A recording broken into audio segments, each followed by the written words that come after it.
Magandang araw mga kapuso, balik normal na nga ang operasyon ng mga pantalan dito sa lalawigan ng Cebu.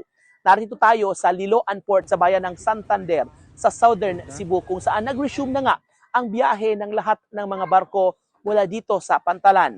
Ito'y matapos na i-lift na nga ang Tropical Cyclone Wind Signal bunsod ng bagyong Basyang. Matatandaan, noong Miyerkules ng gabi simulang ipinatupad ang trip cancellations dahil nga sa pagpapasailalim sa Cebu sa Tropical Cyclone Wind Signal. Kaya maraming mga pasahero, maging mga rolling cargos ang stranded ng ilang araw dito sa lalawigan.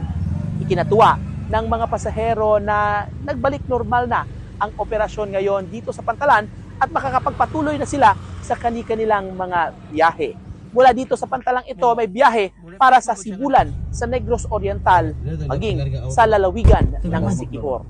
Ako si Nico Sereno para sa GMA Integrated News.